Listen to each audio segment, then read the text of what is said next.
Say it. I F N I R E I F N I R. You are correct. Hey everybody, and welcome to the Everything is Fine, Nothing is Ruined podcast. We've got a very special episode for you this week. Yeah. I'm your host, Hassan. As always, joined by co-host Tristan. That's me. And folks, the reason it's special is that this week is the Finey Awards. The greatest and most honest award show ever. Very And, honest. Folks, Yes. I know what you're asking. Wait, what do you mean greatest? What do you mean most honest? There's the Oscars and the Grammys, the BAFTAs, the Nobel Peace Prize. But folks, let me tell you something about those The awards. Slammies? They're all done by cowards who hide behind their Yeah. we Yeah. have our panels and objectivism Judges. and our blah, blah, blah, blah, blah. Objective No, fact. Fuck that. the Finey Awards, 100% subjective. Oh, yeah.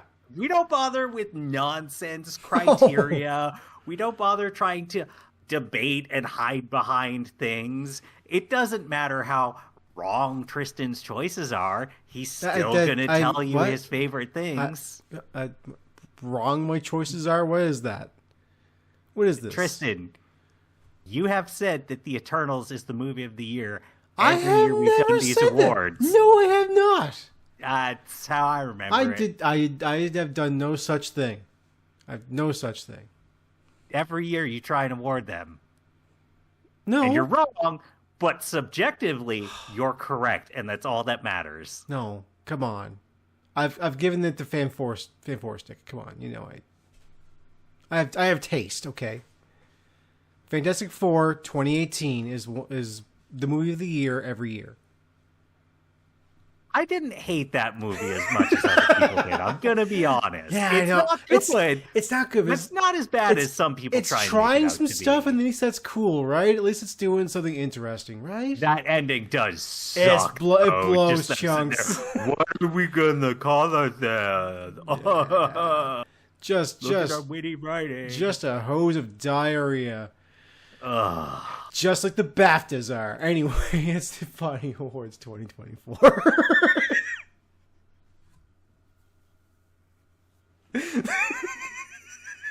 I'm only half joking about we're the most honest awards. No. We're just subjective and No don't joke. bother behind this whole No. debating what the best No thing debates. is stuff. No panels.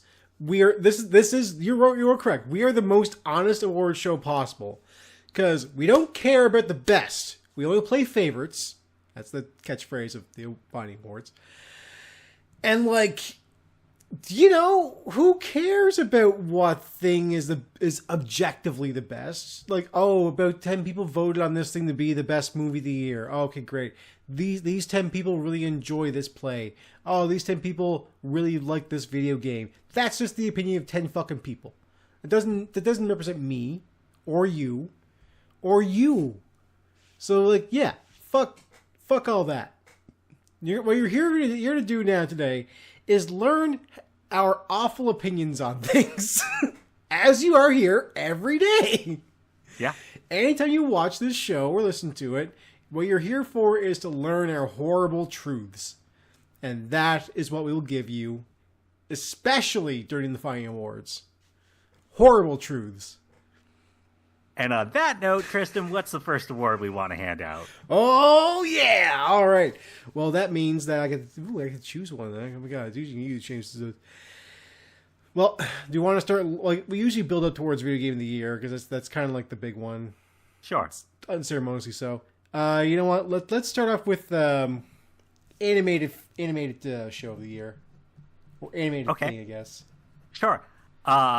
So, I will give my honorable mention to Tales of the Teenage Mutant Ninja Turtles. Ooh. The cartoon sequel, for lack of a better way of putting it, to Teenage Mutant Ninja Turtles Mutant Mayhem, the movie. It's a decent TV show. It has Yeah. some shortcomings, but Sure. beautifully animated.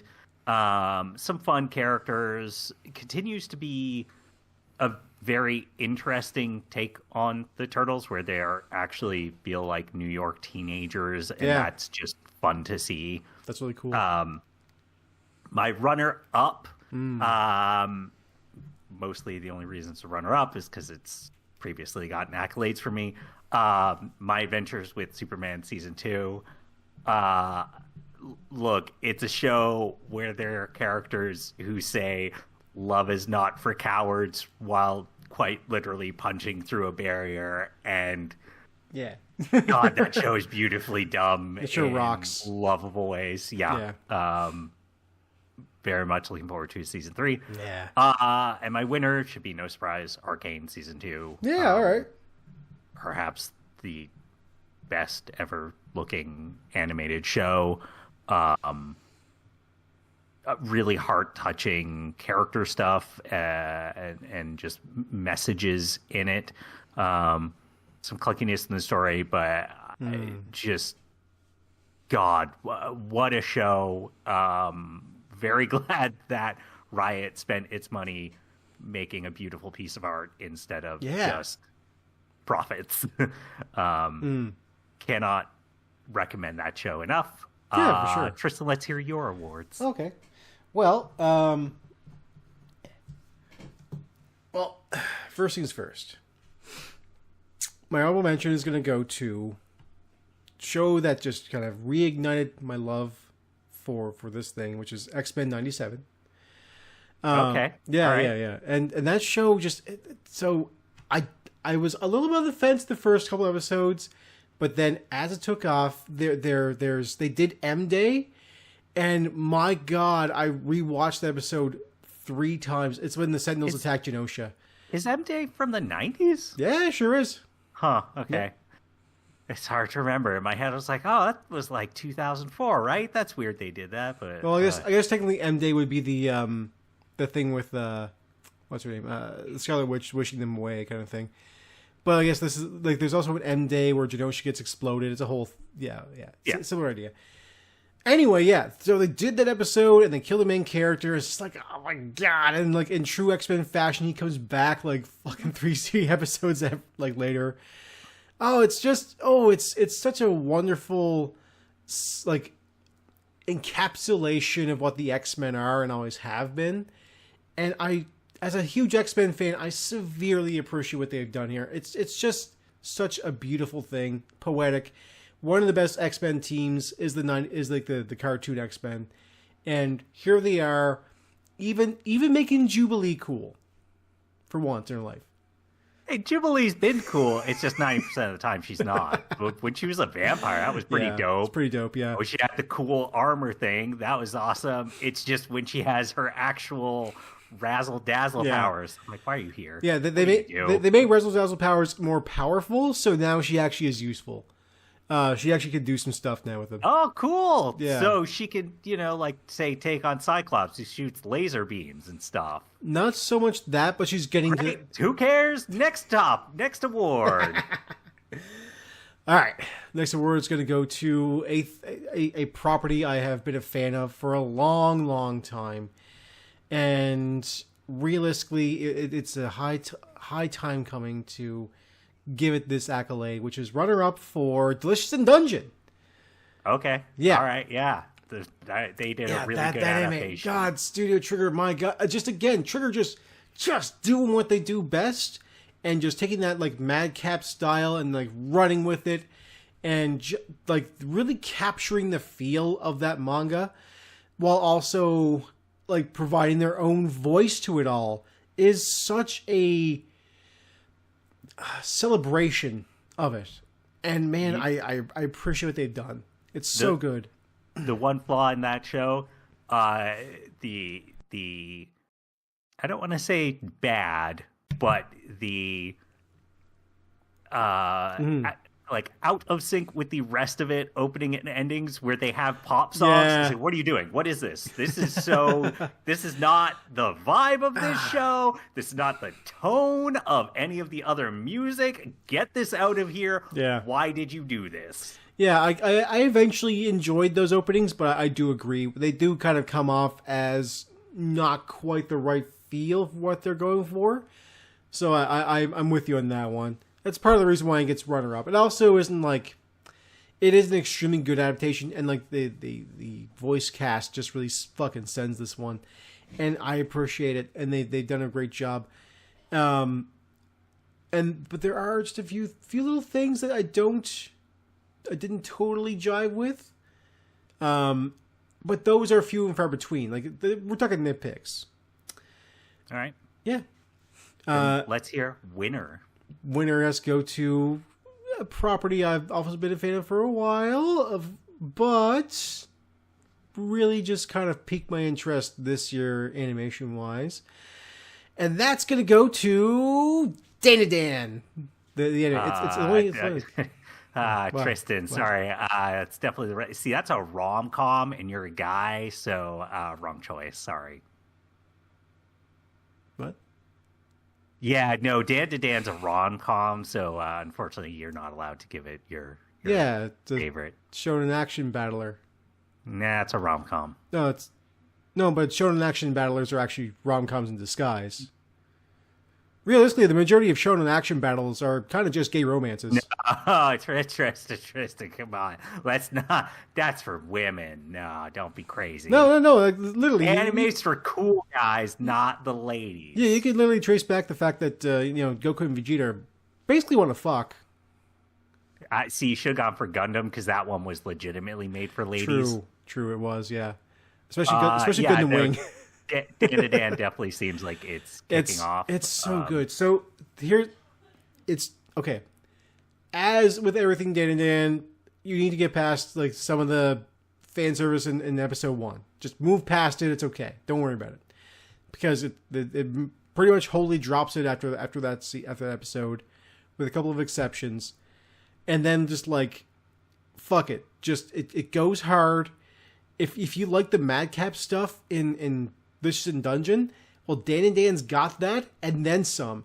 If you want Looney Tunes in an anime, this has that. Literally, Ken Takakura's theme song, when he turns into, like, when he activates his Turbo Granny powers and goes super fast, is William fucking Tell Overture. I just like the name Turbo Granny. It's real good. Yeah. I believe she's in the first issue. Yes, she is. Yes. Yeah, fantastic. Yeah, it's extremely good, and I appreciate everything they've done. And then they had the gall to make an episode that is just a total homage to a Satoshi Kon, and they nail that. And like the styling of it is beautiful, and the voice acting is wonderful, and there has yet to be a bad episode. Yeah, Dan and Dan. Okay. Wonderful. Great. What do you say? Let's move on to movie of the year. Ooh, let's right. hear. I'll let you go first. So, what's your runner-up? Ooh, well, okay. So my honorable mention. Yes, honorable runner-up. What? Jumping ahead, it's on. Oh my God, it's okay. Don't worry about it. My honorable mention goes to a movie I didn't think would win, but it's kind of been not the best year for movies, but also makes a few things kind of stand out. And this is Daniel Levy's Good Grief. Don't know it. Yeah, it's a Netflix movie so Dan Levy from like Schitt's Creek, he is a filmmaker, and he's actually quite a good one. And he did this movie about, hey, what if you lose the love of your life at Christmas or whatever. It doesn't really matter the occasion, but like during a big occasion. And how do you deal with the fact that this person had a secret lover? Murder Revenge. Ooh, not quite, but that's a different movie. I wonder it's only honorable mention. Yeah, fair enough. But I mean, like, It is a solid movie about finding yourself and kind of like coming to terms with life and reality, and learning. Even though Daniel Every's character knew that his husband was cheating on him, not cheating on him per se, but they had an open relationship, but he was going to leave Daniel's character for this new person in Paris, and it was a whole like problematic thing, and he's not really sure how to cope with it. The whole movie just cruxes on him coming to terms with these feelings and trying to find himself as an artist and trying to deal with that stuff in a constructive way. And it was the first good movie I watched this year, and I watched a lot of movies this year, and let me tell you, a lot of them sucked. All right. Well, let's hear about one that didn't suck. Your runner-up is... Runner-up goes to... This is all horror from here on out. Alien Romulus. They did it. That's an alien movie. It's an alien-ass alien movie. Another one didn't see, but heard good things about it. Yeah, to a degree. So I do have a problem with it. And that Everything looks like a penis. I agree. Whoa. I didn't realize. Whoa, H.R. Geiger drew dicks everywhere? Yeah. It made him scary? Oh my god, nobody's ever said that. Yeah, obviously. But no. My one problem with Alien Romulus is the fact that it homages the first two Alien movies. The first one especially, but the second one they put like the big line, "Get away from her, you bitch," is in there. And it's like, okay, whatever. Wait, in Alien Romulus? Yeah, it is. Oh, what? It's sad. It's sad and unwanted. Alien shouldn't be referential. No, it really shouldn't. And like the thing is, like this movie stands on its own for like the most of it until the very, very end, where it references the second movie, and then the ending of this movie is essentially just the first movie's ending, like to an almost to an exact. Weird. It's fucked up. It's weird, but I'll give it a pass because what it does up until that point is it plays with like the setting. It gives you, okay, it's a space station that is going to crash into an asteroid, and it's a dead space station, and the crew is there to escape basically the planet they're on and to go and find a better life on a different planet. They go there to get these fuel cells that'll fuel the cryo chambers that they can access in this ship they got. And in doing so, they know, like, okay, if we can get the cells from here, we're scot-free. We can just get off this planet. We never have to hear about Weyland-Yutani ever again. Obviously, that's wrong because, as you know, it's going to show up again. But the setting is wonderful. They do a thing with like the face huggers where like this place has been kind of breeding them for weaponry, and experimenting on them, and they've been like. They have created face huggers that just they just make so many of them. This movie's mostly face hugger. It's fucked. Yep. Like this. And then like the stuff with the aliens is great. They have some really creepy good scenes, and then they have the gall to basically make this movie around a timer. Like, so basically, at every point, the tension is just ratcheting each time because they only have like an hour or so left before this crashes into the asteroid. And then there are extra timers added on later on for like the oxygen levels, and like they have a timer for the gravitational pull of the space station because it has artificial gravity. And they do a thing with acidic blood and the gravitational pull of the anti-gravity stuff. That is mind-bogglingly cool, and like it's such a neat little puzzle they solve, and like it's so much fun, and the elevator scene they have in there is really fun as well. And they also do some really fucked up. Okay, have you seen the movie Splice?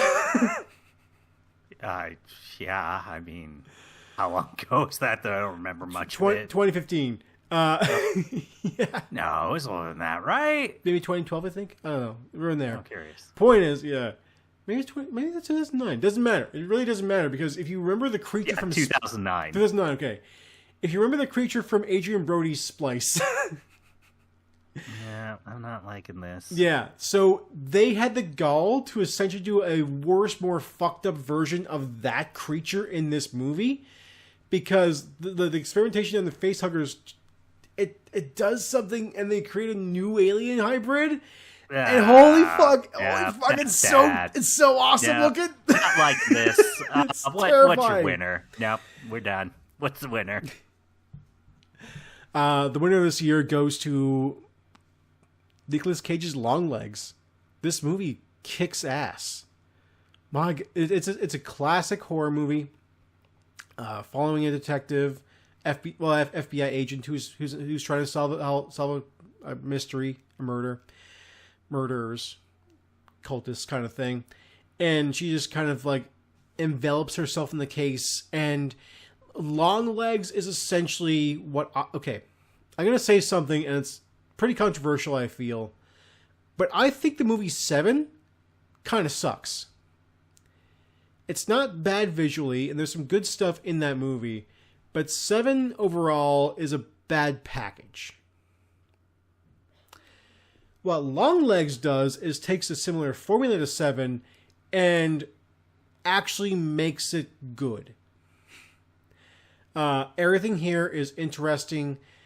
They fall into making the cult they're following intriguing. This Longlegs fellow is such a fucking weirdo. Nicolas Cage is in this movie, and they just let him do full Nicolas Cage weird stuff. Nice. Yep. He'll always elevate a film. Yeah, he's in pasty makeup with like pasty lipstick. He's a doll maker with like this long scraggly hair, and he's just a little guy. It's so fucking it's so good. weird. I have not heard about this. I will have to check it out now. Yeah, watch Longlegs. It's awesome. Okay. I love it. Fantastic. Movies of the year for you. So honorable mention, mention goes to Craig Before the Creek. Oh, sure, yeah. We talked about it. I liked that quite a bit. The main problem with it really is that Craig the Creek is kind of specifically written to be in shorter segments and have these bursts. So it trying to have more of a sustained story and character arc over the length of a movie. It's okay. It's not as powerful as some other things. So, I certainly do highly recommend it. But I recommend the TV show more than this. Absolutely, yes. My runner-up goes to Furiosa. Ooh, all right. Is as good as Fury Road? No, but Fury Road is a magnum opus for... Sure is. I can't think of his name now. George Miller. What? George Miller. George Miller. He is probably never going to have anything better than that, and that's not a bad thing. Hey. Babe Pig in the City is really good. But like, if Fury Road hadn't existed and Furiosa came out, people would be talking about that the same way they did Fury Road. There are I agree with that. Sure. Some visual moments. In particular, there's this fight where these people are on these skis, and then these kites come out and they soar up into the sky. Nice. It's like, man, this continues to be these just crazy visuals. I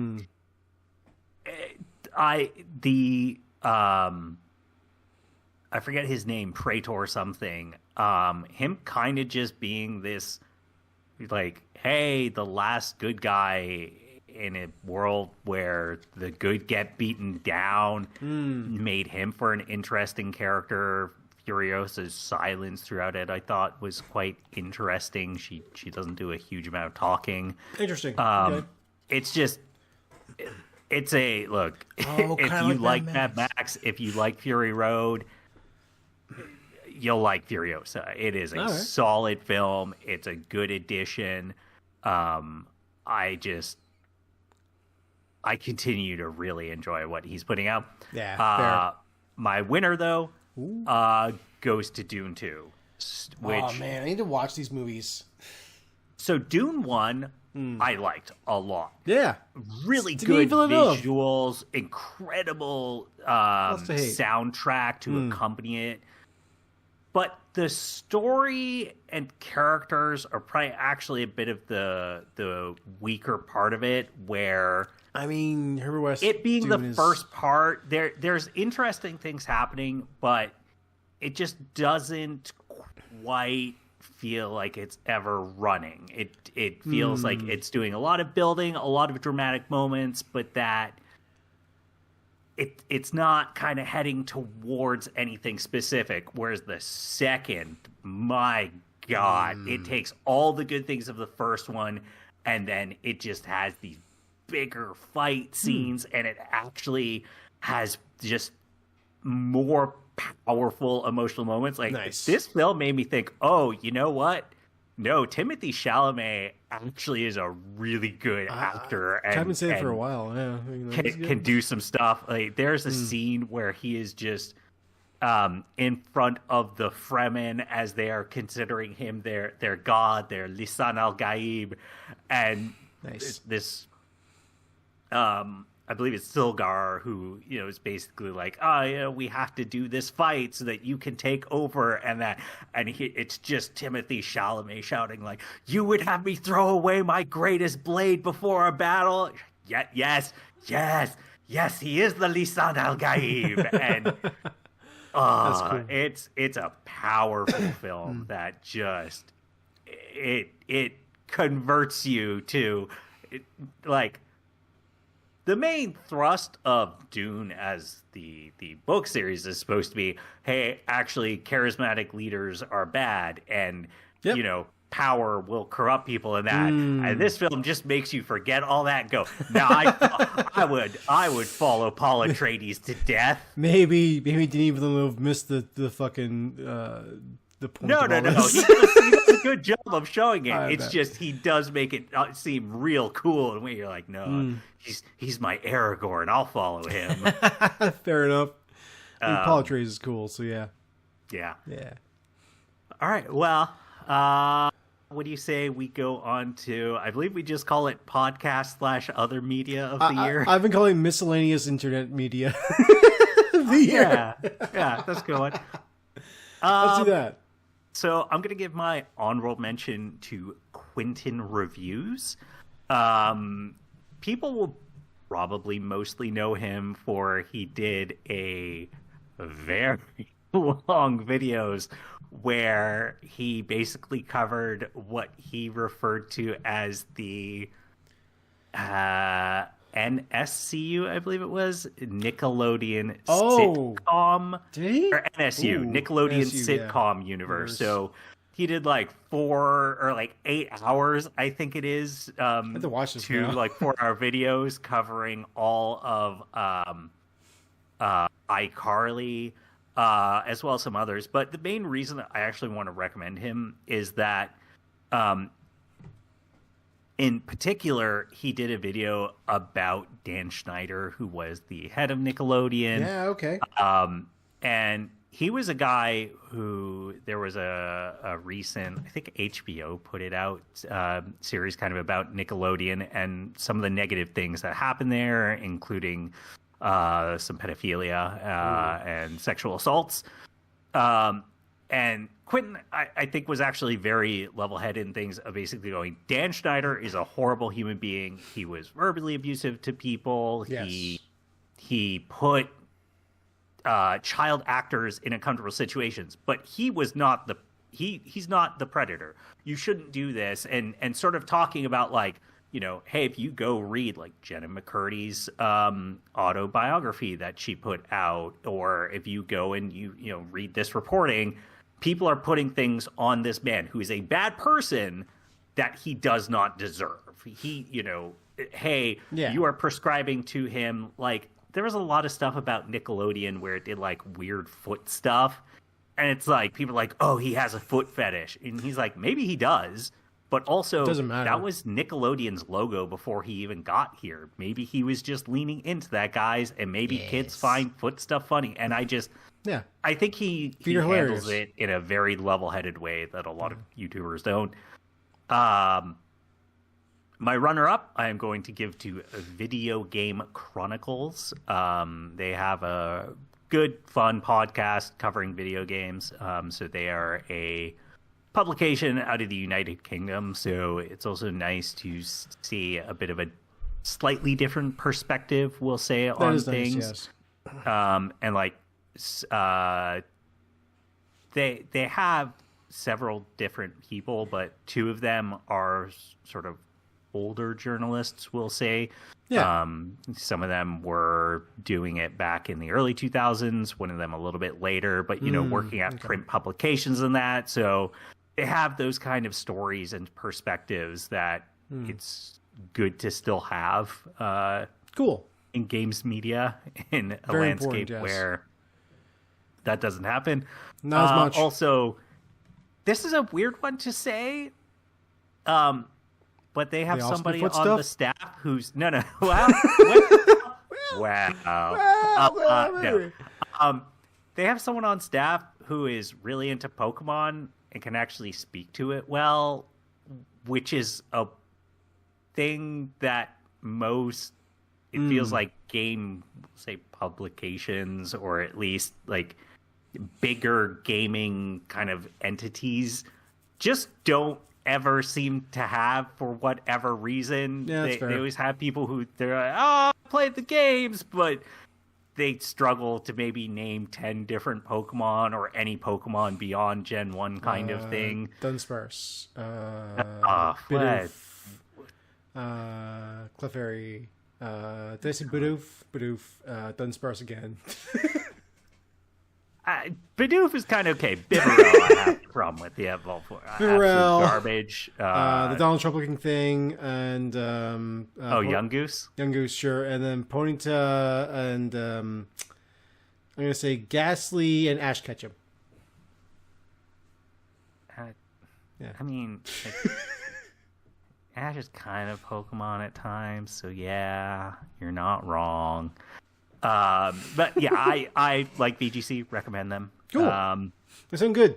But my winner is going to go to a group that I only realized when I was trying to think of one. So I was like, I've never given them an award. And I haven't really ever talked about them either, which is somewhat weird, but also there's not really a way to talk about them on this show ever. So it's a little bit weird, but it is Loading Ready Run. Oh. So they are originally a Canadian sketch comedy group that they've now kind of more so evolved into doing Let's Plays, although they still occasionally do sketch comedy stuff. They have a monthly Loading Ready Live where it'll be full of them doing kind of comedy bits like that.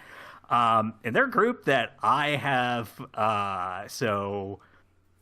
end of last year and part of this year, they put out their 20 years of Loading Ready Run podcast. It's like, oh, I'm pretty sure I've been into them for close to the full 20 years. I don't know the exact really year I good. got into them, but I think it was around 2006, maybe even 2005. Yep. So Yep. it's like this, wow. They are That's one of crazy. the very first Let's Play channels ever. So yeah, like They were doing it around 2012, I think is when they sort of started. Yeah, they were doing their Unskippable series in Desert Bus 2007, maybe. yeah, I believe so. And Desert Bus for Hope, I believe, started in 2007. So This was Desert Bus 18, so I think 2006. 2006, 2007, something like that. But yeah, they're just a fun, open, like very LGBTQ friendly group. You know,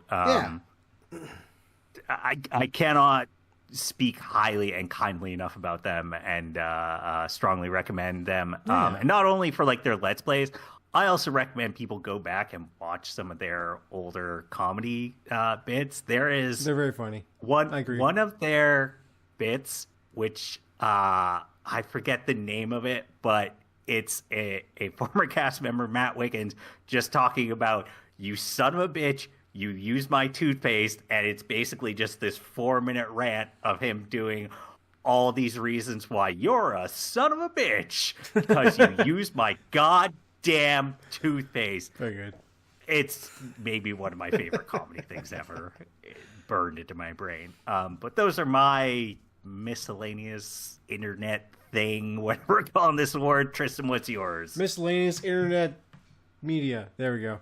All right. So my honorable mention is going to go to somebody fairly new, but I just kind of got really into. So I just like the energy, which is Future Canoe, and Future Canoe does cooking videos. Now, that's a bad name for a cooking channel. I'm just gonna say that. He's also bad at cooking. Very right. Fucking bad. I kind of like that then. I just watched a video about an hour ago about him trying medium rare desserts, in which he basically sous vides most of his dessert ingredients and just tries them sloppy. No, give me an like what? What are we talking about? Like cake? Yeah, like carrot cake. Ever thought about like how carrot cake when after you cut the first slice of carrot cake and leave it around, it gets hard. Cake. It gets hard, and so what he did was he sous vide carrot cake to make it edible, and then put icing on top, and it's better that way. I mean, it wouldn't be bad. It's still carrot cake. It's still not the texture you're looking for, but it just tastes like carrot soup. Weird. Yeah. He also said so he also tries a medium rare brownie, which just basically turns into lava cake. That which seems worse, actually. No, it's apparently just lava cake. See, because I feel like with the carrot cake, even when it's goopy, it's going to have texture, whereas like medium rare brownie, it just seems like it'd be just lava cake. It's batter. Just that is what lava cake essentially is. Also, it's I'm not a big lava cake guy. I just it's all right. Nah, just give me proper cake. I don't need this weird goopy thing. He also does a good series on struggle meals submitted by his viewers, and those are a pit of hell. Checks out. Here's just a pickle, surrounded by a couple of chocolate chips and Tristan, a stick of butter. What's your runner-up? Runner-up is going to go to Daryl Talks Games. Psychology is fun, and this guy. That's a phrase that gets said often. Psychology is fun. Can be fun. And so Daryl Talks Games has been doing kind of like taking video games and applying like psychological studies to them and talking about what goes into the psychology of certain mechanics in video games. For a second, I was like, boy, most video games, that just seems like, this guy's just a psycho murderer. It's all Milgram. Stanfield versus experiment. No, he actually goes and cites certain experiments and talks about those. Lately, he's been getting away from the psychology aspect of it and doing so more so his own experimentation with video games. His big thing right now is trying to finish off his Steam backlog. And like you and me and everybody else with a Steam account, he has about 10 million games. I don't have a backlog really. Oh, you have a backlog.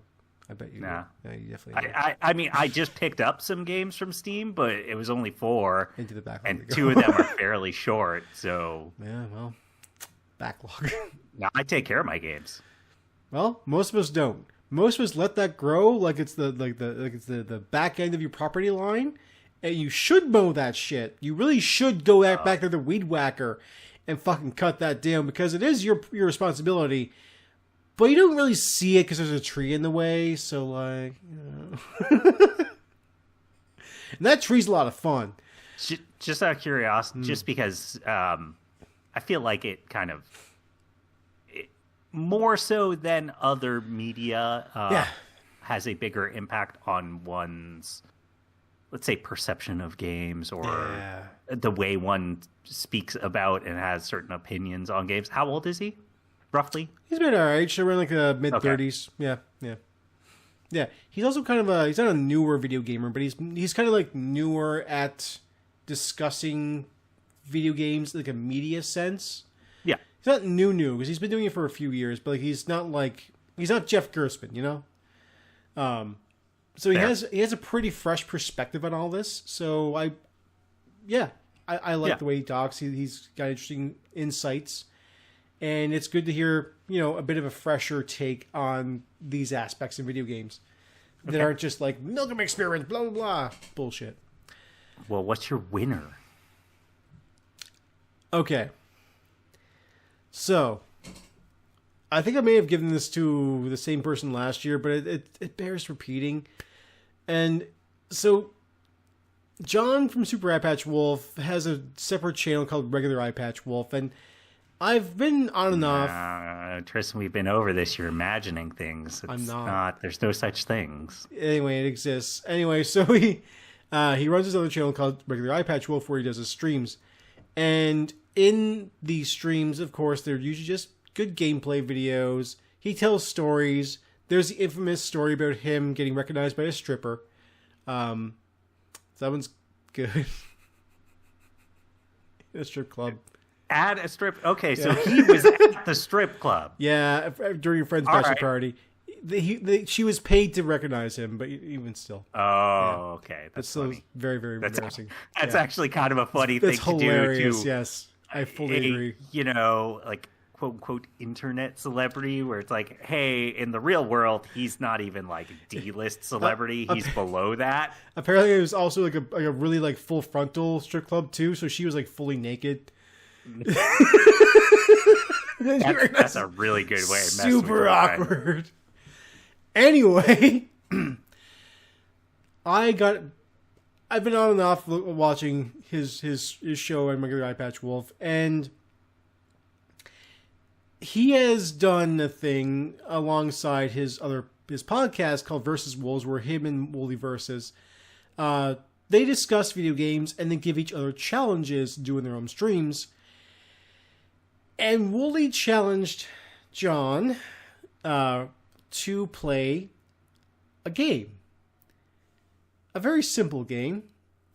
Technically from 2000, I believe, 2002, 2004. Or no, sorry, later on, 2006. It's at the very tail end of the PS2 era. Yep. And that game is Dokapon Kingdom. Hassan, don't know it. Do you don't know it? Okay. Hassan, you know Mario Party. I already don't like this. Imagine Mario Party, but instead of it being incidentally and accidentally a little evil, what if it was designed from the ground up to be fucking vile? That's just Mario Party. Yeah, but they weren't designed that way. They were designed to be fun, but they just failed. Yeah. But Dokapon Kingdom is basically what if that, but definitely actually evil. That sounds better, if I'm being honest here. I agree with that. The last time I got roped into playing Mario Party, through literally nothing I could do, I just got stuck in a small corner of the thing because it was, you go around and you hit there's a button that you walk over, and then it changes the path so you can continue. And then other people, through not even doing it on purpose, they would just end up walking over a different button that would have it go back. And I literally spent about 3 or 4 turns just like stuck in a circle going, cool, I can't, doesn't matter what I do, I'm just stuck. What an awesome game. So it's actually just evil sounds better. Yes. So here's the thing. Dokapon Kingdom is essentially Mario Party, but it's an RPG. So you are leveling up and getting weapons and items and that kind of stuff to fight monsters and save towns and get castles.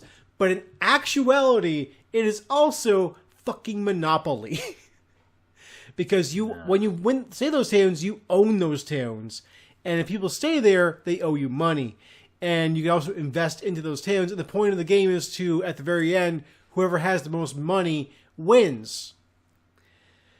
Now, that's a recipe for disaster on its own. What Wooly challenged John to do on his show was crank the difficulty up to sneaky and basically just the hardest possible. Him versus 3 computer players. Let's go. And the saga of Kathy was born. And holy crap. This is the best time I've ever had watching somebody ruin their own life. It's the internet for you, huh? Yeah, it really is. This is peak internet entertainment. Yeah. All right. This is awesome. You should definitely watch Super Pep's Wolf's Dokapon Kingdom playthrough. It's amazing. Sounds good. Let's move on to TV show of the year. I love it. Let's do it. Let's hear your honorable mention. Ooh. Well, TV show of the year. I gotta go back to my notes. My God, I have so many notes. TV show. So, my honorable mention is going to go to Unsolved Mysteries Volume 4. Now, it's overall not the best. It's on Netflix now. They've done the whole thing. Robert Stack is not part of it anymore. He's long since dead. Don't at me. Okay, this is what I thought it was. Yes. Huh. But I have to give this up just specifically to one episode because nothing. So true crime is not usually my thing. I like hearing about it enough, and it's you're not a white woman. At heart I kind of am. I love my wine, okay? But like, there's an episode of this season that gripped me so hard. I'm still racking my. I still come back to this episode to think about it and try and solve what happened, because it is called Body in the Basement, and simply put, it's a family. It's a 2-person family in Calgary, Alberta, and one day the husband leaves to go to Saskatchewan for like a little visit with his mother, and then he comes back, and his wife is dead in the center of the basement. Bled out entirely. All her blood gone. So, there are no footsteps. Vampires. Maybe. There are no footsteps leading up to her body. It's carpet. There's like a little bit of blood at the top of the stairs, but there's like a couple of broken little things. There are no signs of forced entry. Nothing. There's no sign that she committed suicide. The dog they have is calm. It's fucked. This whole case is insane. And like trying to figure out how this woman died has been just a small obsession of mine. Just a small one. Like as I said, I come back to it periodically just to think on it. And go like, could it have been this? Maybe this is what happened? Are there like conditions that'll make you like spontaneously like lose all your blood? I don't know. And it was like it's from a head wound too, but nothing. There's nothing that could have caused the head wound. I like that. You're just Googling like medical condition spontaneously lose blood, and Google's like, "Are you an idiot? What are you talking about? Of course, it's not a condition. You can't just lose all your blood, stupid. Yeah, moron." Meanwhile, ChatGPT is like, I was gonna say AI. Hyperbloodysplexberg. It was found in 2009 in Germany. And you're like, ChatGPT, shut up. You're wrong. None of this is real. Anyways. First thing is ChatGPT is getting better at that shit. Anyway, my runner-up is going to go to Sweet Tooth Season 3. This is such a far-off adaptation of what the comic is for Sweet Tooth. I like that Sweet Tooth comic a lot. Jeff Lemire's Sweet Tooth is really good. But this one, which is essentially done by Robert Downey Jr. And his crew, like he's not in the show at all, but like he just gives this to people to work on it. He did a really good job of just making it their own thing, and with a bit of a different tone, a little more hopeful. And I think that what they've done with season 3 to end this series, which I appreciate, that has a proper ending. They just, I don't know, it just feels good. They leaned pretty heavily into like the mystical stuff that happens in the book, and they made it work for them in like a non-cheesy, fascinating way. And the dangers feel real, and the message behind like what happens at the end is really good, and yeah, they just kind of nail it for what they're going for. Like I said, they're pretty big departure from the original comic, but like, you know, I think it's a really well toned show. Like they really just made it their own thing. I really appreciate that as an adaptation. All right. And I have much to say, and I didn't watch it. yeah, it's good. My winner is going to go to season 4's Only Murder in the Building. It was a good season. Yeah, Only Murders in the Building continues to be really good. Season 4 is like the stuff with Saz and like the stuff. Hey, oh my Tristan, god! What? Tristan, What? you've earned the right. Go to the bathroom.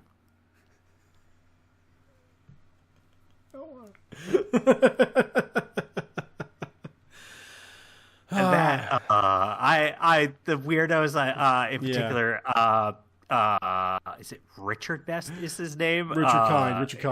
Richard Kind with the eye patch. The yeah, fucking ham in the bathroom is crazy as It's a slab of ham hanging in the bathroom. They hand you this giant knife that's that long. Like, you earned a fucking trip to the bathroom. Because you won a good hand of oh hell. What are you talking about? Also, oh my god, I can't think of his, but bringing back, what's his face, who was the body in the last season, but instead he's doing a bad Irish accent. Yes, incredible. Yeah, bringing back Paul Rudd as like his own stunt double. Gilroy, Glenn Gilroy. I'll do it for a ham sandwich. The missing tooth and everything. Oh, horrible! It was so good. And like letting Steve Martin just like do his thing and just act the hell out of his character in this season was really good. Especially at the very end when they catch the killer and he's just like he needs to punish him, but he doesn't want to go too far. It's oh man, he's so the fact that this is going to be the like Steve Martin's like last role ever is kind of a treat. So it's a good show. It's really good. The three of them work so well together in a way that they're great. You sat there and you were like, oh well, Steve Martin and Martin Short. Yeah, all right. Obviously, those two are going to work together. Yeah, sure, they crossed paths plenty of times. Yep.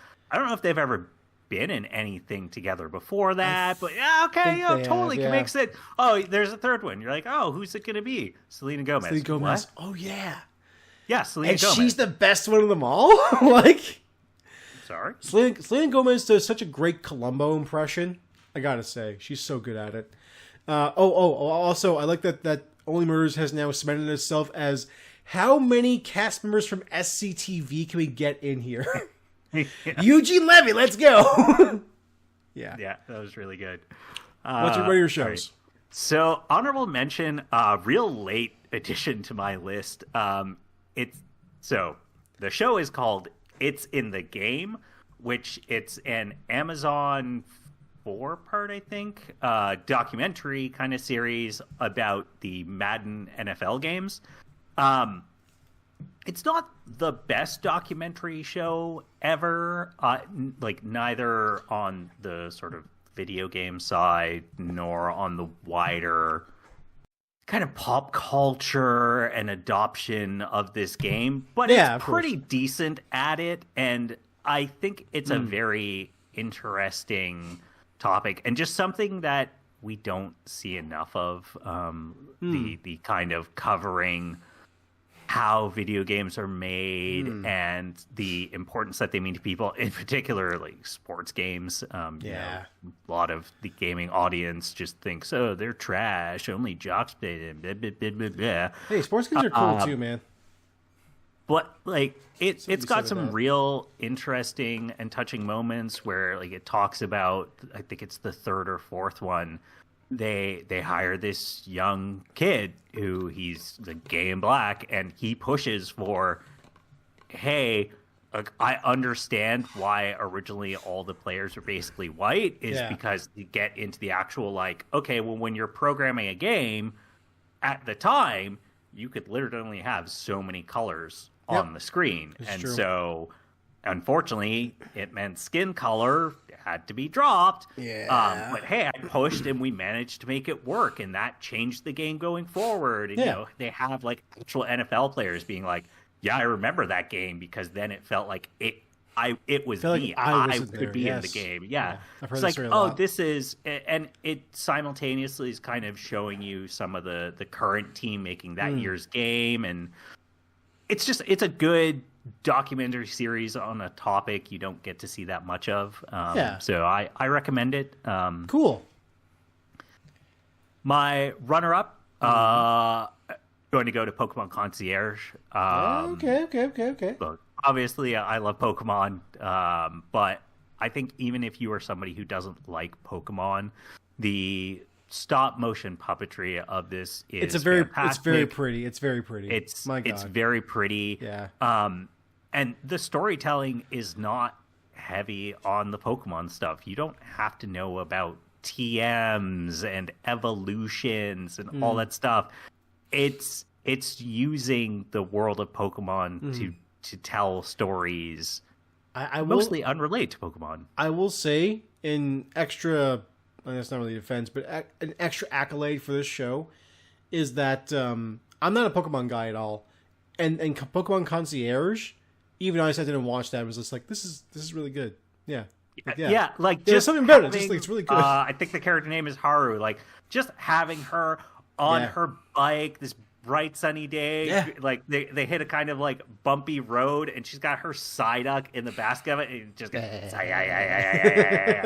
like, oh, it's just this light, breezy, enjoyable thing. I'm super happy they're making more of it too. Initially they said, no, it's just give me one season. Like, oh, you guys really like this, we'll do more. It's like, yes, please do. God, I love this thing. It's That's so good. Yeah. Very excited. TV of the year should be no surprise. It is Penguin, or The Penguin. That is maybe just one of, if not the darkest shows I've ever watched. Some fantastic acting. Colin Farrell continues to just blow me away in that role with you know, not just visually, like obviously all the makeup and special effects, wow, it doesn't even look like him, but his character, you know, even beyond just the accent, so that it doesn't sound like him, but the mannerisms, everything like that, incredible.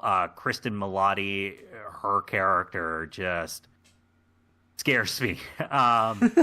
It's fair enough. I don't think a character has come across as intimidating as her since Voss in Far Cry 3. Ooh, fair enough. I think if I saw her on the streets, I would probably just kind of like be like, well, I know she's not really that person, but I also still want to cross the street because I'm scared she just might stab me. That's how fair. good her acting is that my brain will just never be able to disconnect her from, no, she's the evil stabby lady, and I don't want to be near her. Things will go bad for me. Things go bad when you get stabbed. It's true. Yeah. Highly recommend that. Yep. So that means we're going into our next topic, Comics. which is going to be manga/comic of the year. Yeah. You take it away. Yeah, so my honorable mention is going to go to a webcomic. I believe the comic is just called Beverly and Tara. It's a little bit unclear to me, the name of the comic, because nowhere's actually says the name of the comic. Yeah, sure. So the best way I can describe this is it's a little bit like Olgaf, but if there was more of a story to it, where it's kind of very like crude sex humor. Like you'll just literally have characters be like, that was a rough day of work, and then just boom into another character's butt, and they're like, you know, it's my butt, right? And like, yes, and it is very comfy for my face. So I really like it. There is a actual dedicated website where you can go read it, which is nortverse.com. Yeah. Or on most socials, you can just find the author posting it under Nort, N-O-R-T. I have read this before. Yes. Okay. I agree. This comic is awesome. It's very funny. Yeah, it's fun and funny. It does have some more touching, tender moments too. It's not just dumb humor, but that's really why you're there for it. Yes. My runner-up is going to go to a comic manga we previously talked about. But this year it's had some weaker moments of writing, moments where it just felt like, what is happening? What is the point of all this? But the highs of it this year, Chainsaw Man has been doing some stuff, man. especially the last couple chapters. You're like, yes, Denji. Yes. Oh my God, you beautiful idiot. You are somehow outsmarting the entire world by being the world's dumbest human being. I love him so much. Incredible. He's so good at what he does, which is being an idiot. Yes.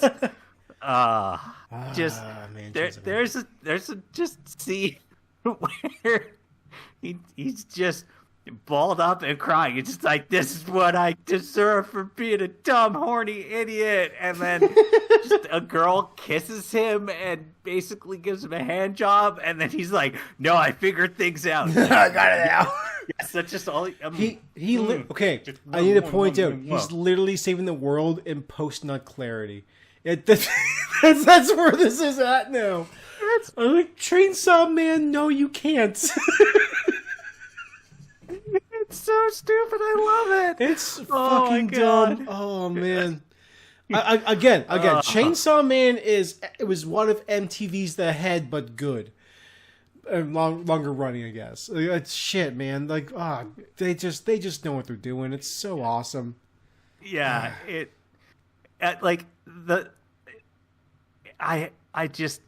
I cannot describe the way that it's so dumb. You need to be a genius to have written it. Like, it requires somebody who's actually very intelligent and understands a lot of not per se psychology, but like a lot of character writing in order to write dumb characters this well. Yes. It's just fantastic. But my winner is going to go to, in English, from what I've seen, it is called Seaside Cinema Paradise, in Japanese, Umiga Hashiro Endroll. So this is a manga that is about a retiree who she has recently become a widower, and she has this encounter that convinces her that she is going to go back to college to attend a class for filmmaking, and that she is going to pursue filmmaking. And it constantly uses these metaphors where she is like picturing herself out at sea on a boat, and that it's, you know, kind of representing her life, and she's trying to work through her place in society and her connection to other people. And it is one of these mangas that comes along every couple of years where even just like within the first chapter, it hits me in this really powerful emotional way where I go, oh, this hole was made for me. Yeah. I don't think that this is a manga that if other people pick it up, they're going to have that same powerful emotion, that they're going to relate to some of these characters in the same way. But for me, the way that these characters are written, the ways that they see themselves and that they try and understand and confront certain things, it just resonates with me in a super powerful way.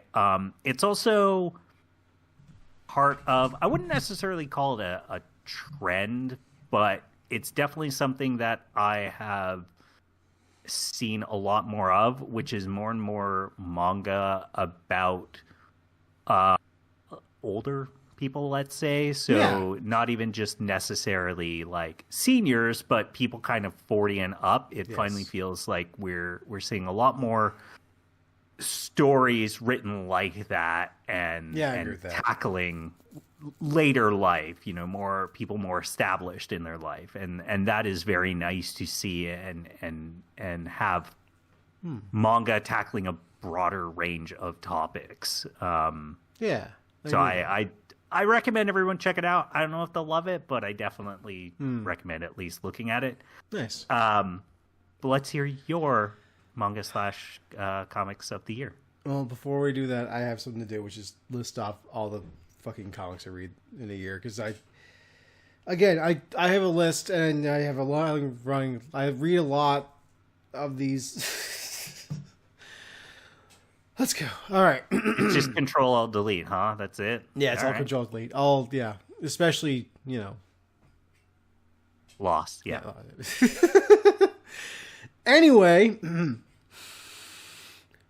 Ruri Dragon, No Name, Dopoli Minagatoro, Spy X Family, My Trust Darling, Dan Dan, Gachakuya, Heavenly Delusion, Chance of Man, Blood Crawling versus the Right Country, Missing Girl, Kill Six Billion Demons, Mr. Levenstein, Crow Time, Dollar and Wolf, Nightwing, Catwoman, Batwoman, Superman, Donna, Ghost Rider, X-Men, X-Men Red, X-Men, Immortal X-Men, X-Force, Fall of the House of X, Rise of the Powers of X, Nyx, or MYX if you will, Exceptional X-Men, Uncanny X-Men, Phoenix, Dead X-Men, X-Factor, a lot of X-Men, Resurrection Magneto, Moon Knight, Scarlet Witch, She-Hulk.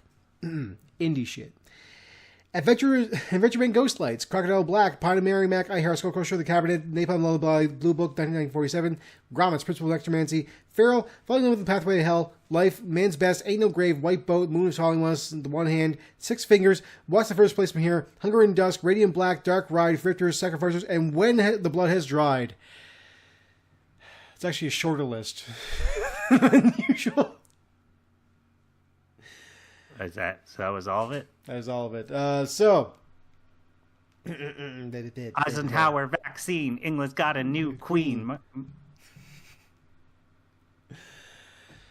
My honorable mention is going to go to I Heart Skull Crusher.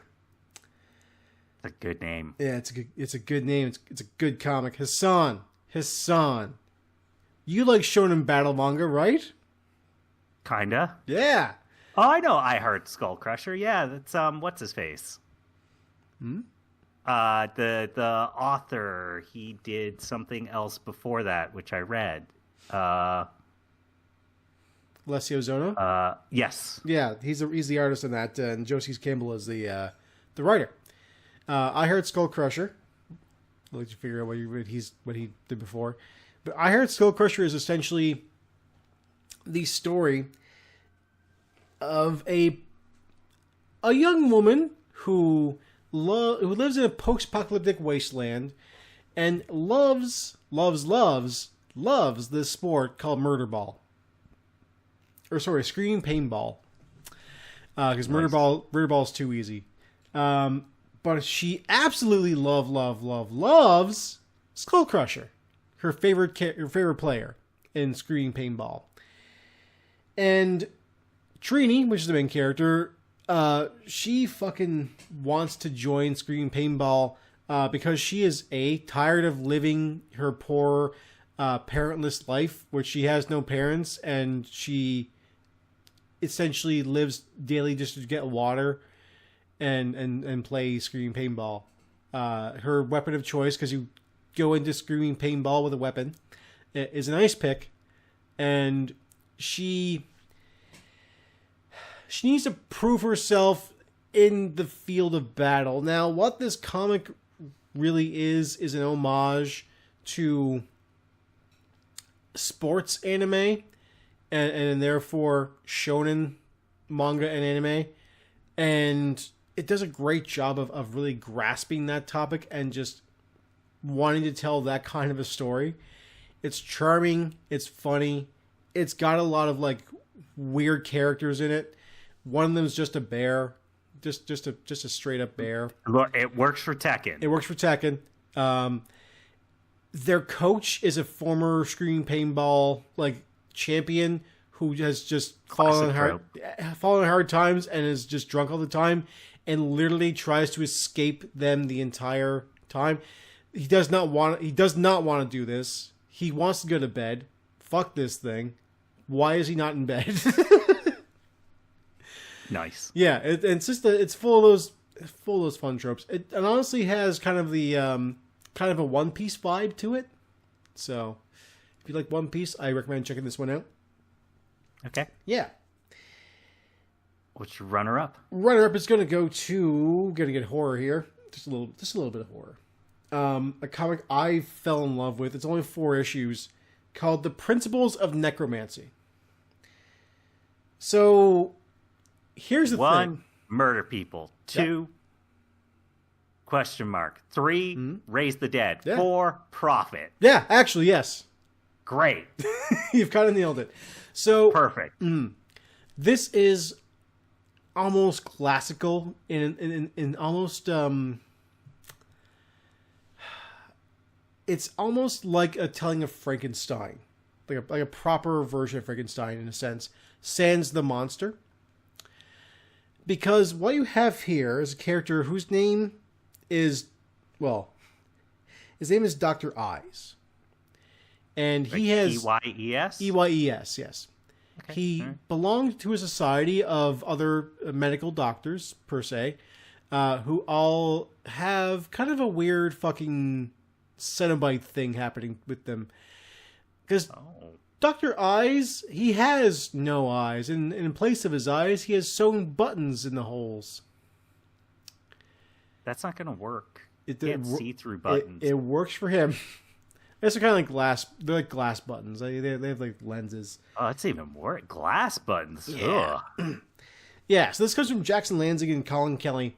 And this follows a guy who just travels the countryside trying to perfect his necromancy and raising the dead and trying to find the solution to death.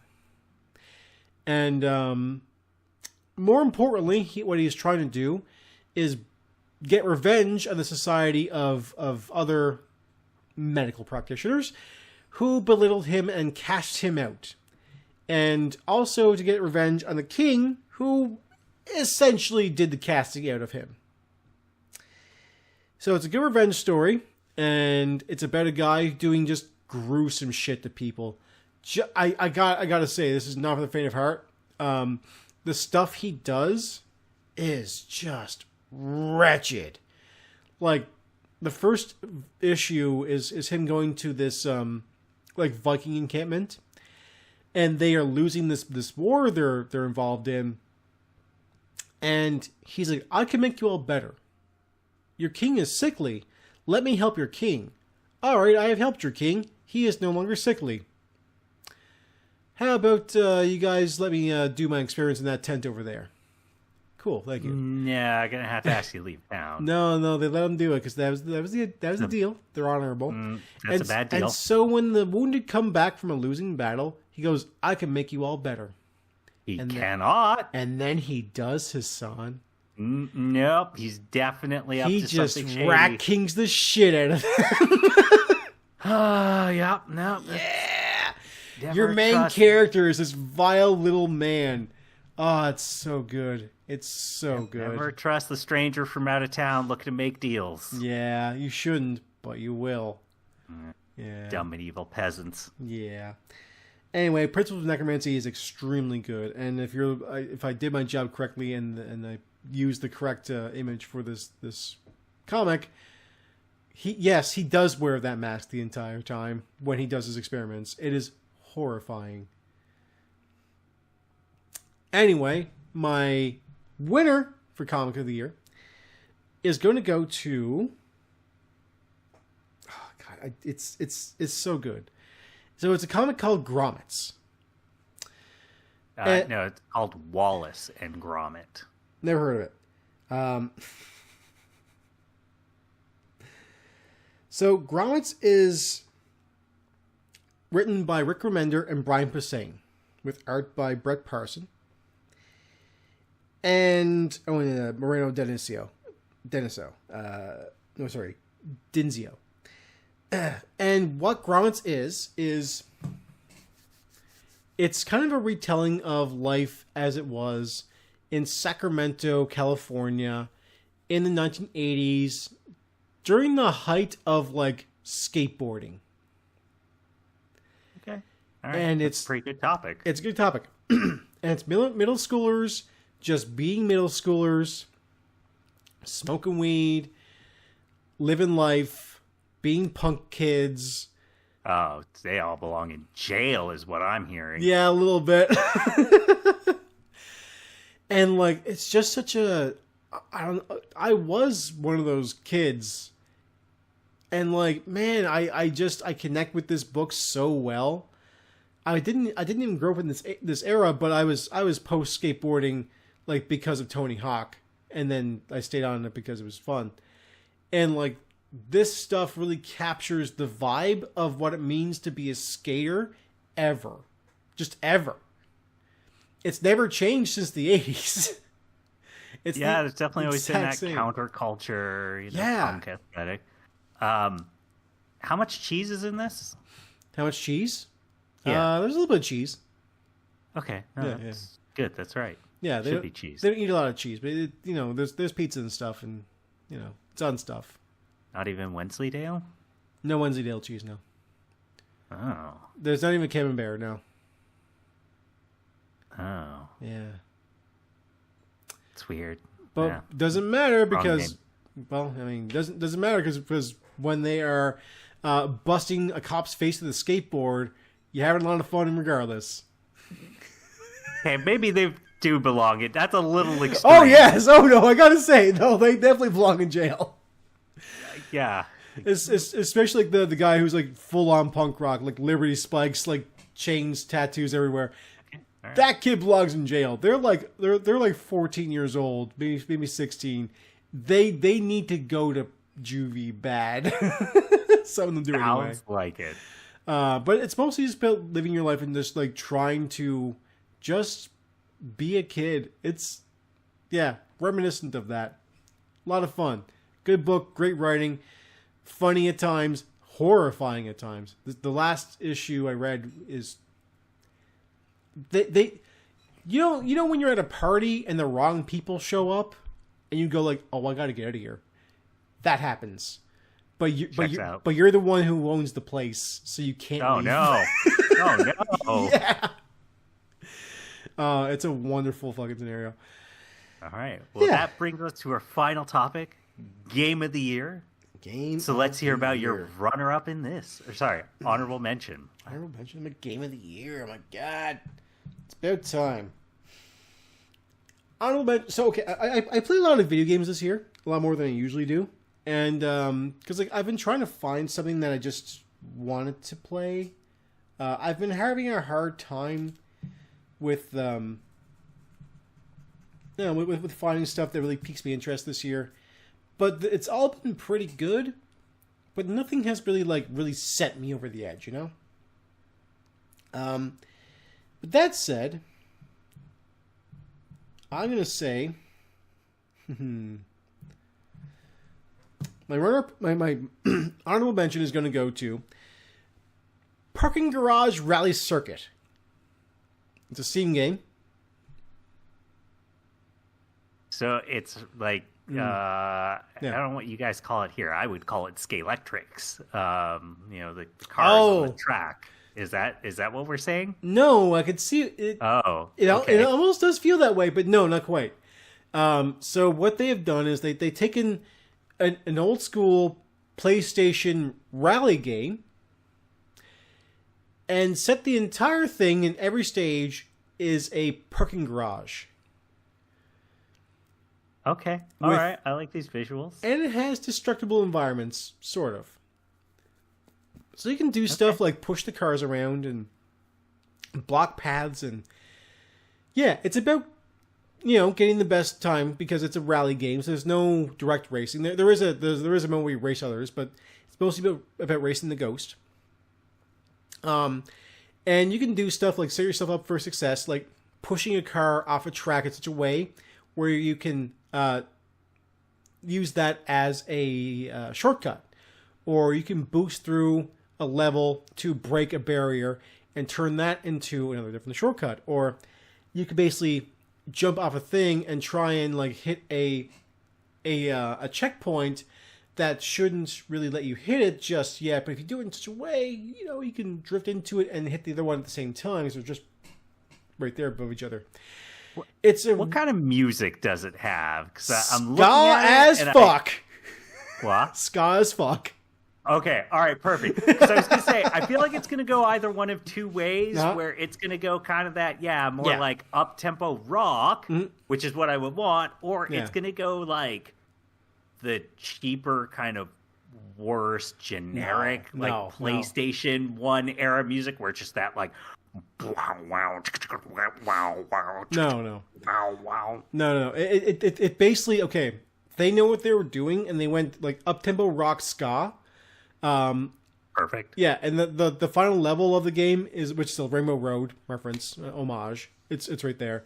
That has like a full on like Sonic Adventure like song set to it with like full lyrics and everything. It's amazing. Yeah, they did a great job with this game. I only played it for a few hours, but like I was gritting the entire time, and that's the first game this year to make me do that. Man, what a good piece of fucking video game history that is. Just a love letter to all that stuff too. Nice. Well, let's hear about your runner-up then. Yeah. Runner-up is going to go to the game I played the most of this year, which is going to be Elden Ring's Shadow of the Erdtree. I was not going to give it to DLC this year, but that DLC is so standalone that like... Okay. Sure.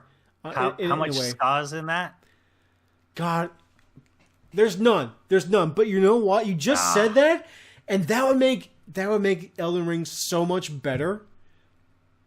If you were just like you just walk through the fog, and then you just hear like da da da da da da da.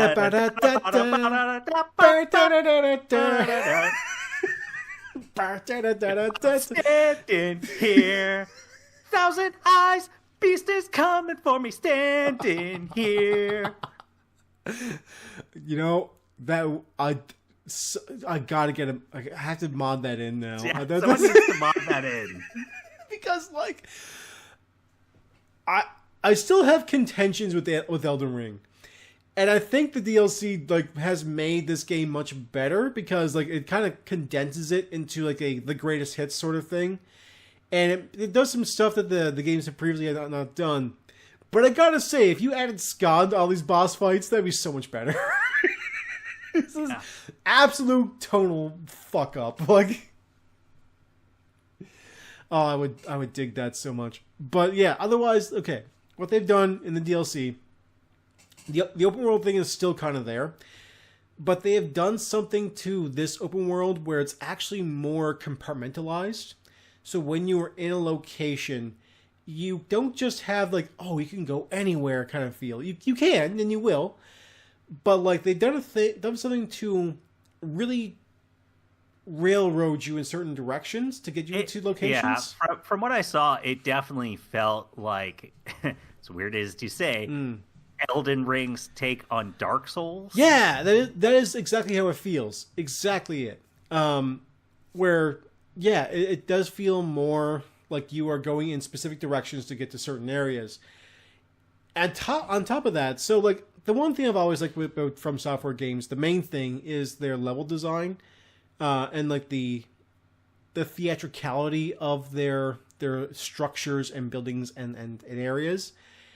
And I think Shadow of the Erdtree has done it the best out of all of them. Like they have. I can't remember what they're called, but fingers play a big deal in this game, and there are two huge fields of like these just big stone structures that are just fingers just sticking out of the ground, like just all over the place, and you need to get to the center of that and like sound a horn that is hanging that is also a giant finger to activate a puzzle. Basically, it's disgusting. It is literally disgusting. What's worse is you're trying to get there and you're being like sniper shot at by a bunch of other disgusting little like wormy creatures with like little spreadly limbs and yeah. It's those areas are really good. Or like the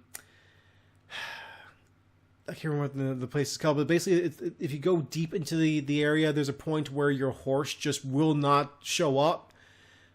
It's just like, hey, Torrent is not available because he's too scared of this area. You're on your own, buddy. And I was like, what do you mean my spectral horse is too scared of this area? And then you learn that there are monsters there that just can't be killed. They can be, you just got to parry them. But then like the dungeon at the end is just this big mansion built by a crazy person who went insane, and like they do a lot of really good environmental storytelling here. And it's just, yeah, again, this is structured very well. It also has the best dragon fight I've seen since Dark Souls 2. And Dark Souls 2 is a really good dragon fight with Sin, which became the standard for all other dragon fights in the Souls series. But this one is with Bale. And Bale just like, he's a full-on, like, this is like you're fighting the King of the Dragons. Like, this is a shonen fight. Like, holy shit, I keep using this term. But yeah, this is it. You fight this thing, and the theatricality is just like rising up, and he's flying around, shooting lightning at you, and dive bombing you, and you're just barely holding on, and it feels so good to fight this guy. Yeah, this is good DLC. Ska, though. Missing the ska. Again, I think that this game requires ska. Yes. Every game would be better with ska, let's be real. Maybe a little bit of skateboarding as well. All right, what's your winner? So my winner is going to go to the game that I kind of like, that Unsolved Mysteries episode. This is a game I just couldn't stop thinking about because it's so good. I didn't play enough of it, but in my mind, just like I gotta keep playing it. But if I do so, I don't only have so much time in my life. I need to play other things.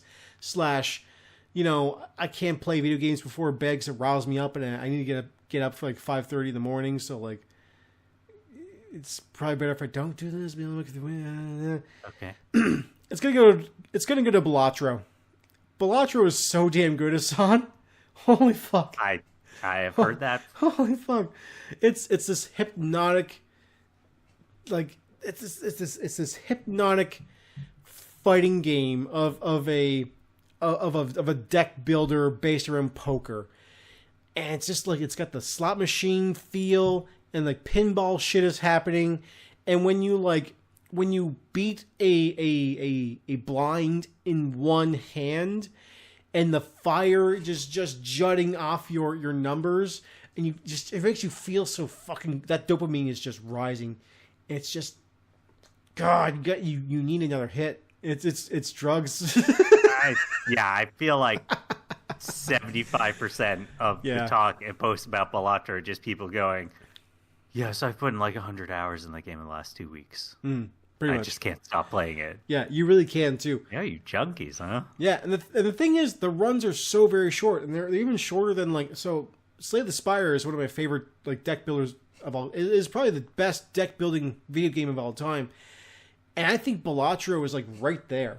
It's given it a run for its money, like a serious contender for like best of all time. And I gotta say, like, Slay the Spire, the problem I have with it versus Balatro. Balatro is faster, way faster. It plays crazy fast, and I'm an expert at Slay the Spire to a point where I can speed run that in like 30-40 minutes per run.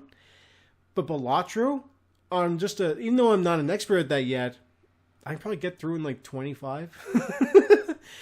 So the hits just keep going.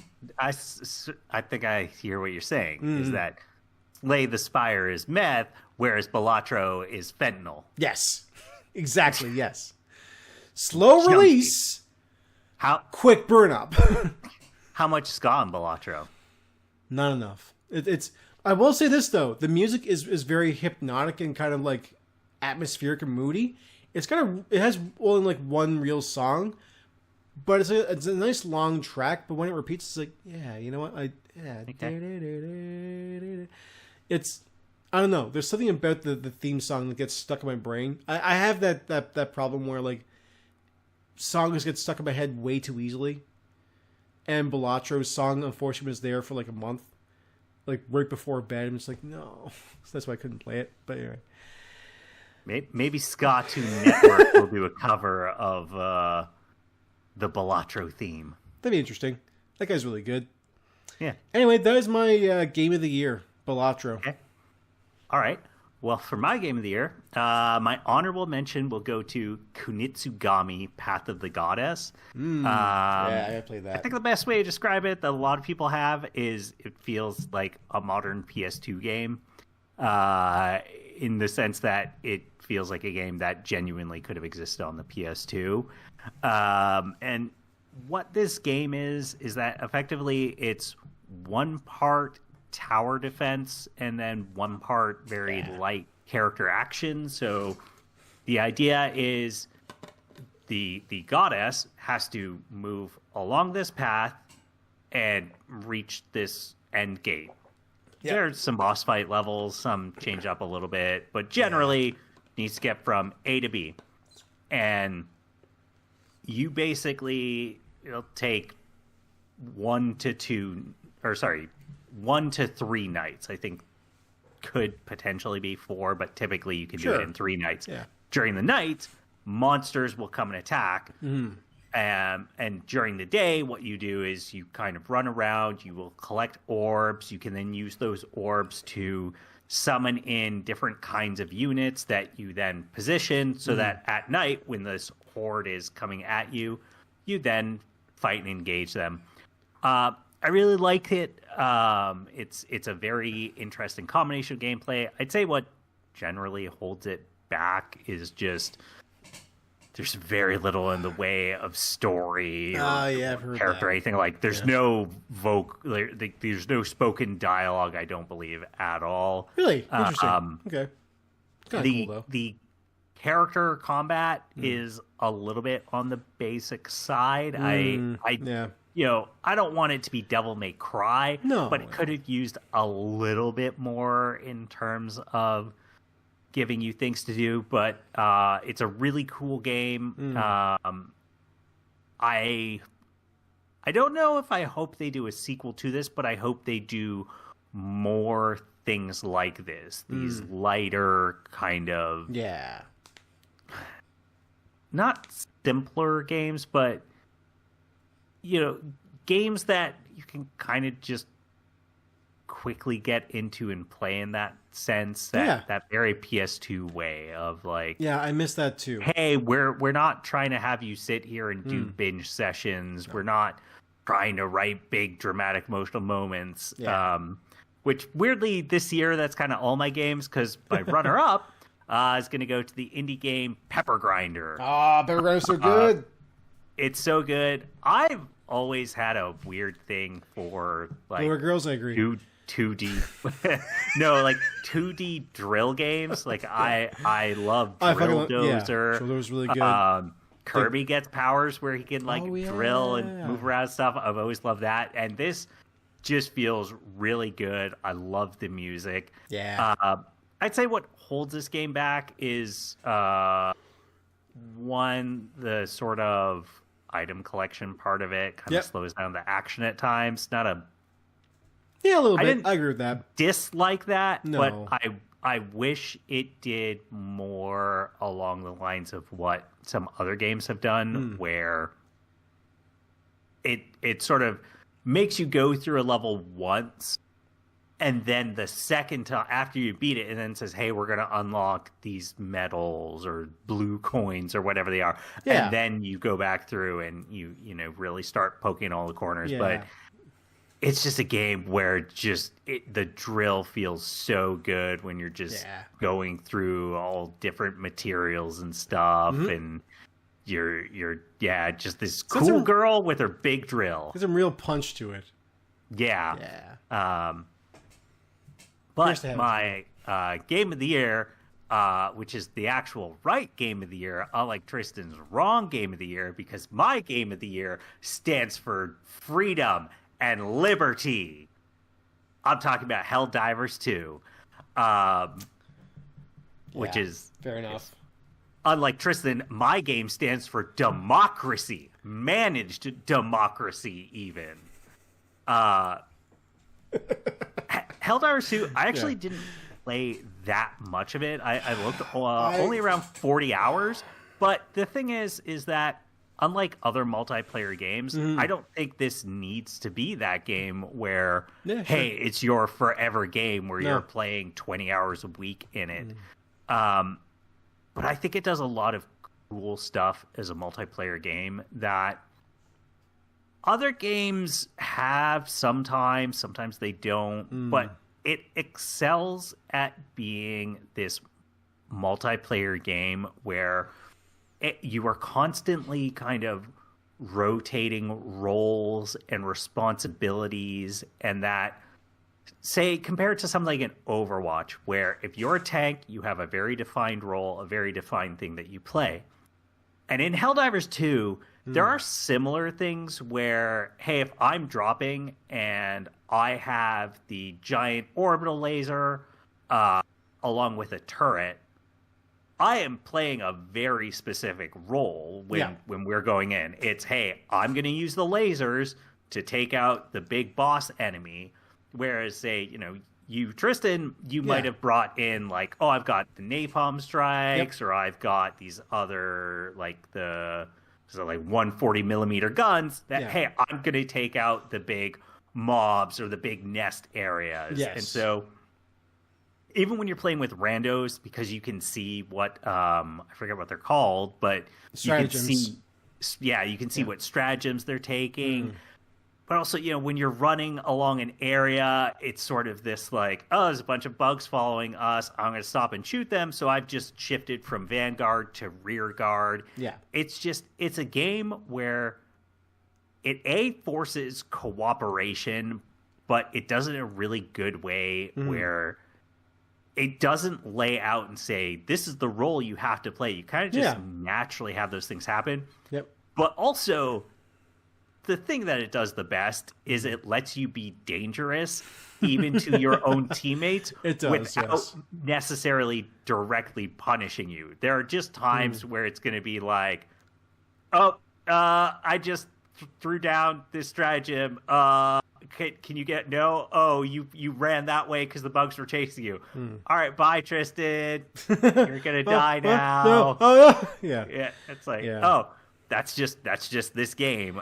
Unlike a lot of other multiplayer games where it just feels like if you're playing poorly, it does not ruin, but it drags down the fun for other people. And there's going to be a little bit of that here, but compared to something like a Call of Duty or other multiplayer shooters, or even non-shooters, even something like Rocket League, right? Yeah. If you're playing Rocket League poorly, you feel that's going to suck for your teammates. You're going to be like, oh man, like this other team is just trampling all over us.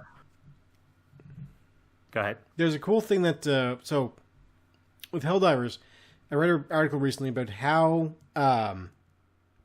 what they have done for the AI and basically balancing the game is they made sure that pretty much like every big fight you get to, you're probably going to survive in some way, but just barely. You're going to lose all your stuff. You're going to basically be running on empty for most of your items and weapons.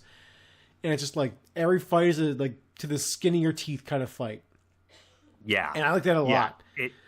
It's a really cool multiplayer game that I hope more multiplayer games learn lessons from it. I think there are things that if you applied this to something like a Overwatch would help that game a little bit, because I enjoyed my time with Overwatch too, but it's definitely you have to know how to play your role. You have to have good teammates. Yeah, if you don't have them, it just drags you down. Yeah, if you choose Mercy and you're trying to get in, like, you're trying to do some combat, like, you're a healer, what are you doing? Or, if you're playing a tank like a striker, it's like, don't do that. But this game, like, Helldivers really opens up the roles a bit more and go like, hey, you could take the grenade launcher and be really useful there, but also your stratagems are like, here's the turrets, here's like the walker, like here all the other things you can do to help your your crew, and someone else, like you said, might have like the big guns, might have the orbital laser, or whatever. Everybody can focus in a different way, and 4 people can have very different builds or very similar builds that will still even work together, no issue. Yeah, but it's also like, it makes death fun and funny.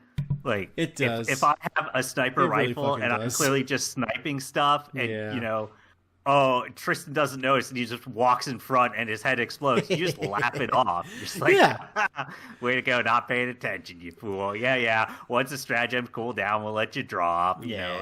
It's a cool experience.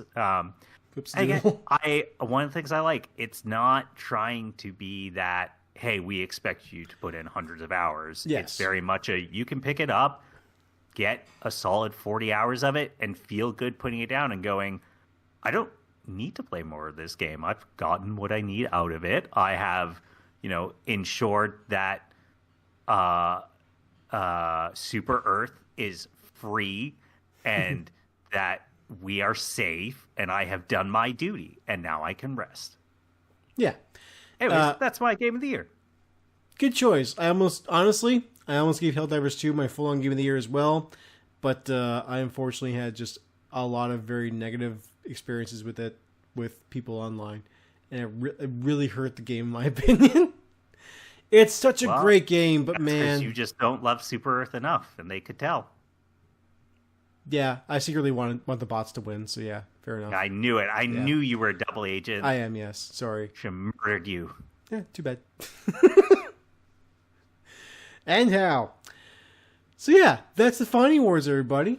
Hope you enjoyed what we have had to say.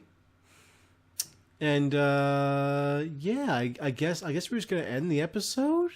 Yeah, tell people where to find us. Yeah, we're on Blue Sky at eifnir. Go there and fucking yell at us about how the song's wrong about all of his choices, and how I'm always right about my choices. Cause that's what? No, that can't be true. Yeah, no, that's true. Or vice versa. Hey, you know what? Maybe I got it wrong this year. I don't think so, but maybe I did. You should also go to our Spotify, iTunes, YouTube. Hit buttons until your life has meaning in it, and share this with your friends. Hey, you feel like, hey, these guys have like some really good opinions on comic books, and here they are. You gotta get through an hour and a half of this, but fuck you. You're my friend, and I love you, but go fuck yourself. Which is how I approach most of my relationships in my life. You should also go to our friends at DJDang.com, the guy that does our music. DJDang.com. And basically just go there and listen to his great tunes and just vibe. For Super Earth. Yeah, for Super Earth. For Super Earth. Anyway, that's it for this year's Finey Awards. Tune in next time for another Exo-Erythrositic. Exo-Erythrositic? There we go. Episode ruined. See ya. See ya. Say it.